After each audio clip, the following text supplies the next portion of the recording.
সমস্ত মানুষদেরকে দেখে আমার করুণা হয়, মায়া হয়, যারা আর্লি ম্যারেজকে দোষণীয় মনে করে তারা অনেক বেশি দেরি করে তথাকথিত নিজের পায়ে দাঁড়ানোর কথা বলে 30-35 পার হওয়ার পর বিবাহ শাদী করেন। এই মানুষগুলো তাদের ছেলে মেয়ে হইতে হইতে, প্রথম তো আবার ছেলে মেয়ে নেওয়া যাবে না, একটা লম্বা সময় এনজয় করতে হবে, 40-এর পর হয়ে যায় ছেলে মেয়ে হতে হতে। এরপর এই ছেলে পড়ালেখা করে গ্রাজুয়েশন করতে করতে 55-60 ছুঁই ছুঁই হয়ে যায়, ততক্ষণে সংসারের ঘানি টানতে থাকে। আল্লাহ না করুন ছেলেটা যদি অমানুষ হয়, এই বেচারা বৃদ্ধ বয়সে আর যাওয়ার কোনো উপায় নাই। আবার সন্তান তো একটা বা দুইটা বেশি নেওয়া যাবে না, তাহলে তার দুঃখের কোনো শেষ আছে? আর আমার সবকিছু কমপ্লিট। এখন ছেলে মেয়ে যদি বেশি বেতাল হয়, বেলাইন হয়, সোজা কানটা বলে দিয়ে দরজা দেখা দিতে কোনো অসুবিধা নাই, কারণ আমার সেকেন্ড, থার্ড, ফোর্থ অপশন আছে, অনেকগুলো সন্তান আছে। আর দ্বিতীয়ত আমার বয়সে এখনো অনেকখানি বাকি আছে। যাই হোক, আমি সেদিকে যাচ্ছি না। আমি যেটা বলছিলাম সেটা হলো ছেলেদের এই বেচারাদের যে অসহায়ত্ব, এটার কথা কেউ বলে না। দেখেন, আমিও নারীদের ওয়াজি করে গেলাম, ছেলেদের অসহায়ত্বের কথা একটু বলি। এই বেচারারা যতদিন বাবার সংসারে থাকবে, তোমার ঘানে তুমি টানো, বাবা মা বাধ্য না। মেয়েকে কিন্তু এটা বাবা বা মা বলতে পারেন না। এরপর যখন বিয়ে হবে, বিয়ের সময় ওই যে ছেলেরা চিরকুট নিয়ে আসে, হুজুর একটু বলে দেন আমার আব্বা এখানে আছে। আমি পল্টনে একটা হোটেলের উদ্বোধনী দিনে আমার এক বন্ধু মানুষ সেখানে গেছিলাম, এক ছেলে তার বাবাকে ধরে আমার কাছে নিয়ে আসছে, এসে বলছে হুজুর আপনার অনেক ওয়াজ শুনছি, আজকে আমার বাপটা হাতের কাছে পাইছি, আমাকে বিয়ে দেন। আমি বহু বলছি, আজকে আপনি হাতে নাতে বলেন। আমি নিজে লজ্জা লাল হয়ে গেলাম, ছেলে কি বেহার। যাই হোক, তো এই বেচারারা বিয়ে করতে যাবে, বাপ বলে যে কি করো তুমি, বিয়ে করবে মানে টাকা কামাই করো। মেয়েদের বিয়ের সময় কি বাবা মা এটা বলে তুমি কয় টাকা কামাই করছো তোমার বিয়ে দিব? বলার সুযোগই নেই, রাইটই নেই। এরপরে বিয়েটা যখন হয়ে যায়, এই বেচারা এতদিন নিজের পেট পালা লাগতো, এখন বউয়ের পেট পালো, ছেলে মেয়ের পেট পালো, তাদের উপার্জনের দায় দায়িত্ব তার। নিজের বাবা মা যদি বৃদ্ধ হয়ে যান, অসহায় হয়ে যান, তাদের দায়িত্ব তার। বাপের বাড়ি যাওয়ার সময় বাজারটা তার করতে হয়, শ্বশুর বাড়ি যাওয়ার সময় মিষ্টির প্যাকেটটার টাকাও তাকে দিতে হয়। শতভাগ খরচ ছেলে, আর বাপের সম্পদে পাবে হলো 2 টাকা 2 আনা, আর মেয়ে পাবে 1 টাকা। তার অন্যের খরচ তো দূরের কথা, নিজের খরচই তার উপরে বর্তায় না।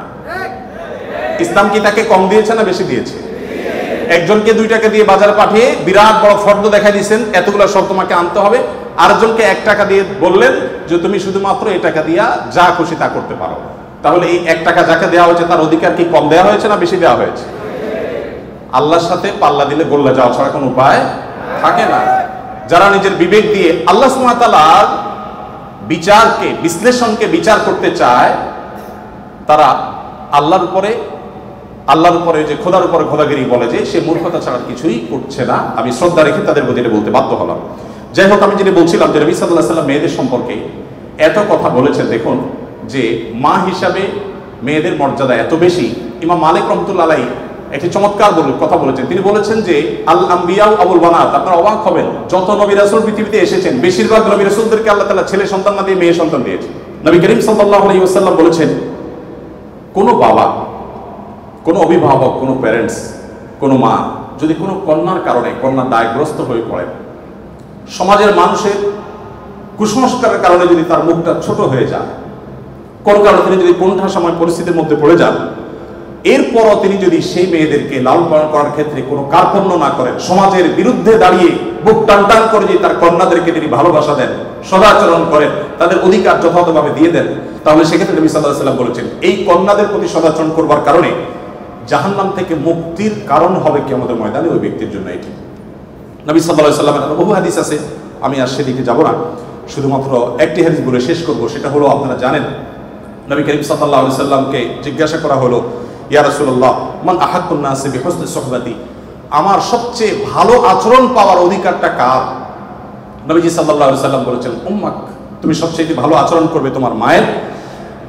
এরপর জিজ্ঞাসা করা হলো, ইয়া রাসূল তারপর? আপনারা জানেন হাদিসটি খুবই প্রসিদ্ধ হাদিস। তিনি বলেছেন তারপর তোমার মায়ের। জিজ্ঞাসা করা হলো তারপর, এরপর বললেন তারপরও তোমার মায়ের। এরপর সাহাবী যখন জিজ্ঞাসা করলেন ইয়া রাসূলুল্লাহ তারপর, এরপর বললেন তোমার বাবা। আপনারা অনেকে শুনেছেন ডক্টর জাকির নায়েক, তিনি এই হাদিস প্রসঙ্গে বলেছেন আল্লাহ নবী সাল্লাল্লাহু আলাইহি ওয়াসাল্লাম গোল্ড মেডেলটাও দিলেন মাকে, তারপর সিলভার মেডেলটাও দিলেন মাকে, ব্রোঞ্জটাও দিলেন মাকে, বাবাকে দিলেন একটা সান্ত্বনা পুরস্কার। এরপরে যদি কেউ বলে যে ইসলাম নারীদেরকে ঠকিয়েছে, যে যুক্তিতে বলে সেটা আপনারাও জানেন, আমিও জানি,